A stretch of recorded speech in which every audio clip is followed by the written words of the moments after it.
ఈరోజు మనమైతే రాజమండ్రిలో ఉన్న హోసానా మినిస్ట్రీస్ని విజిట్ చేద్దామని చెప్పేసి నేను బ్రిడ్జ్ కౌంటీ నుండి స్టార్ట్ అయిపోయాను. ఎందుకంటే నేను బ్రిడ్జ్ కౌంటీలో మా అన్నయ్య వాళ్ళు ఉంటారనమాట. అక్కడ నుండి నేనైతే బైక్ తీసుకుని నేనైతే స్టార్ట్ అయిపోయాను అనమాట. ఈలోపు మన ఛానల్ని ఎవరైనా విజిట్ చేయకపోతే ఒకసారి మన ఛానల్ని విజిట్ చేసి మరిన్ని వీడియోస్ కోసం మన ఛానల్ని సబ్స్క్రైబ్ చేసుకోండి. అలాగే మీరు ఏ చర్చిని విజిట్ చేయమంటారో కింద కామెంట్ చేయండి. నేను ఖచ్చితంగా ఆ చర్చెస్ని విజిట్ చేయడానికి నేనైతే ప్రయత్నిస్తాను. మీరు రాజమండ్రి బస్ స్టాప్ నుండి వచ్చినట్లయితే రాజమండ్రిలో బస్ ఎక్కి లాలాచెరులో దిగితే హైవే మీద కుడి పక్కన హెచ్పి బంక్ ఉంటుంది అనమాట. ఆ బంక్ పక్కనే బోర్డు ఉంటుంది హోసానా మందిర్ అని. యాక్చువల్గా రోడ్డు మీద నుండి కనిపించిపోతుంది. సో ఎలాంటి ప్రాబ్లం అయితే ఉండదు. మనమైతే ఫైనల్గా హోసానా మందిర్ అయితే రీచ్ అయిపోయాం. మనం కొత్త చర్చెస్ని విజిట్ చేయడం వల్ల వాటి టైమింగ్స్ మనకు తెలియదు కదా. నేను ఇన్స్టాగ్రామ్లో చూస్తే 7 కని ఉంది. ఇంతకీ ఆ 7 ఎక్కడంటే గుంటూరులో జరుగుతుందంట. నేనేమో రాజమండ్రిలో ఏమో అనుకుని 7కి వచ్చేసాను. ఇంతకు వచ్చేటప్పటికి ఏమీ లేదనమాట. అంటే ఎవ్వరు లేరు, ఇంకా స్టార్ట్ కూడా అవ్వలేదు. యాక్చువల్లీ 9:30కి అంట ఈ సర్వీస్. సో ఎవరన్నా రాజమండ్రిలో ఉన్న హోసానా మందిరాన్ని విజిట్ చేయాలనుకుంటే మాత్రం మీరు ఖచ్చితంగా నెలలో మొదటి ఆదివారం లేదా 3వ ఆదివారం అయితే రావచ్చు. ఎందుకంటే ఆ టైంలో జాన్ వెస్లీ గారు అయితే సంఘాన్ని నడిపిస్తారు. వెళ్ళింది నెలలో చివరి ఆదివారం కాబట్టి జాన్ వెస్లీ గారు అయితే ఇక్కడ లేరు. ఆయన గుంటూరులో ఉన్న సంఘాన్ని నడిపిస్తున్నారంట.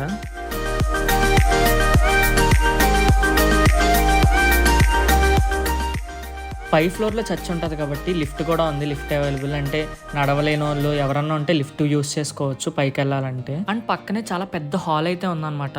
అంటే రోడ్డు మీద వెళ్ళే వాళ్ళు ఎవరన్నా వచ్చి చర్చ్ లోపలికి వెళ్ళకుండా కింద ప్రార్థన చేసుకుని వెళ్ళిపోవాలనుకునే వాళ్ళు దీని అయితే యూస్ చేసుకోవచ్చు. ఇక్కడికి వచ్చి ప్రార్థన చేసుకుని వెళ్ళవచ్చు. మీకు ఇక్కడ ఒక రూమ్ కనిపిస్తుంది కదా, అండ్ ఆపోజిట్లో సోఫా సెట్ కనిపిస్తుంది కదా. నాకు తెలిసి ఇక్కడ జాన్ వెస్లీ గారు పెద్ద సేవకులు ఎవరన్నా వచ్చి మాట్లాడాలనుకుంటే ఇక్కడ మాట్లాడతారేమో. అంటే అంత కాన్ఫిడెంట్గా నేను ఎందుకు చెప్పానంటే అక్కడ ఆ రూమ్ దగ్గర పాస్టర్ జాన్ వెస్లీ అని చెప్పేసి ఉన్నదనమాట.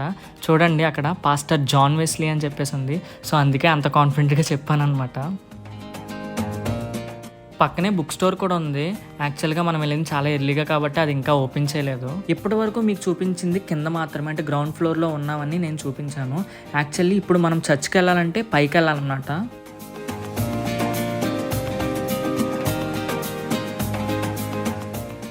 మీరు మెట్లు ఎక్కుతున్నప్పుడు గమనించినట్లయితే లెఫ్ట్ సైడ్లో హోసన్నా అని చెప్పేసి ఆర్ట్ ఉంటుంది అనమాట, ప్లాంట్స్తో చేసింది. ఫైనల్గా అయితే మనం దగ్గర వ్యూకి అయితే వచ్చేసాం అనమాట. చూస్తున్నారు కదా హోసన్నా మందిరం అని చెప్పేసి. మీకు ఇక్కడ ప్రేయర్ టవర్ కనిపిస్తుంది కదా. ఇది ఒక్కొక్క ఫ్లోర్లో ఏం చేద్దాం అనుకున్నారంటే ఒక ఫ్లోర్లో ఏసన్న గారు రచించిన పుస్తకాలు కానీ ఆయన డేటా కానీ ఒక ఫ్లోర్లో పెట్టి, ఒక ఫ్లోర్లో పాటల పుస్తకాలు అలా పెట్టి, ఒక ఫ్లోర్లో ప్రార్థనా ధూపవేదిక అని చెప్పేసి పెడదామని అయితే జాన్ వెస్లీ గారు అయితే తలంచారంట. నేను ఇప్పుడు చెప్పాను కదా ప్రార్థనా ధూపవేదిక అని చెప్పేసి, దాని లోపలికైతే మనం వెళ్ళి చూపిస్తానమాట. అంటే ఇక్కడికి వచ్చి మన ప్రేయర్ రిక్వెస్ట్ని వాటిలో వేస్తే వాటి గురించి ప్రార్థన చేస్తారంట. అంటే మనం కూడా అక్కడికి వెళ్ళి ప్రార్థన చేసుకోవచ్చు. నేను ఈ ఇన్ఫర్మేషన్ సొంతంగా నేను క్రియేట్ చేసింది కాదు. నేను అక్కడ ఒక వాలంటీర్ని అడిగితే వాళ్ళైతే చెప్పారు ఇలా అనుకుంటున్నారు జాన్ వెస్లీ గారు, కానీ ప్రజెంట్ అయితే ఈ ధూపవేదిక అయితే పెట్టాము, ఇంకా ఫ్యూచర్లో రావచ్చు, ఆయన అనుకున్న ఆలోచనలు ఫ్యూచర్లో అయితే వస్తాయని చెప్పేసి అక్కడ ఉన్న వాళ్ళైతే చెప్పారు నాకు. And church back side mini garden అయితే ఉందంటే, బ్యాక్ సైడ్ అంటే మళ్ళీ కింద అనుకోవద్దు, పై ఫ్లోర్లోనే మినీ గార్డెన్ ఉంది. మీరు చూస్తున్నారు కదా ఎక్కడ చూసినా మొక్కలే, అవి ఏమీ ఆర్టిఫిషియల్ కాదు, అంతా న్యాచురల్లే. అదేంటి మళ్ళీ స్టార్టింగ్ నుండి చూపిస్తున్నాడు ఎంట్రన్స్ అని చెప్పేసి అనుకోవద్దు, నేను ఇది చూపించడం మర్చిపోయాను. పక్షులు ఇంకా చాలా ఉన్నాయన్నమాట. సో వాటిని కూడా చూసేయండి ఒకసారి.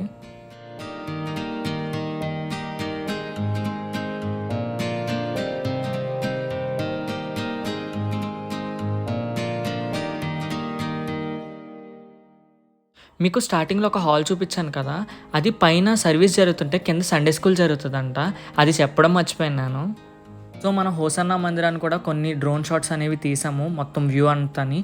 సో దీన్ని కూడా మీరు చూసి ఎంజాయ్ చేయండి.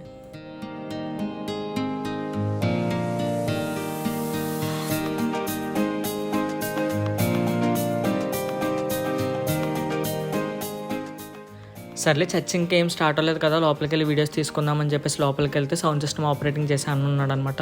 అన్నను పర్మిషన్ అడిగాను, అన్న యూట్యూబ్లో వీడియోస్ పెట్టుకుందాం అనుకుంటున్నాను, వీడియోస్ తీసుకోవచ్చా అంటే ఓకే తీసుకోవచ్చు, జేబీస్ వాయిసా అని అడిగాడు అనమాట. నేనైతే జస్ట్ పర్మిషన్ అడిగితే అన్న జేబీస్ వాయిసా అన్నాడు. నేనైతే చాలా అంటే చాలా ఆనందపడ్డాను.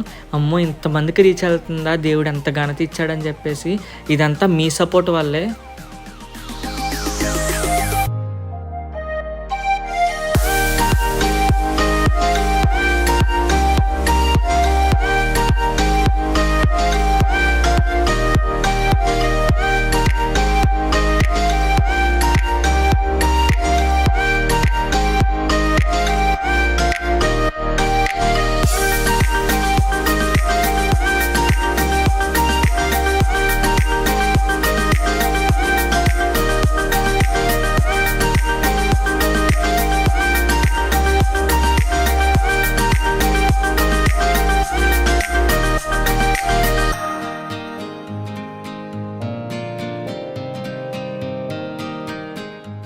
సో చూసారు కదా ఇప్పటి వరకు చర్చ్ బయట ఎలా ఉందని చెప్పేసి మొత్తం చూసారు అండ్ డ్రోన్ షాట్స్ కూడా చూసారు.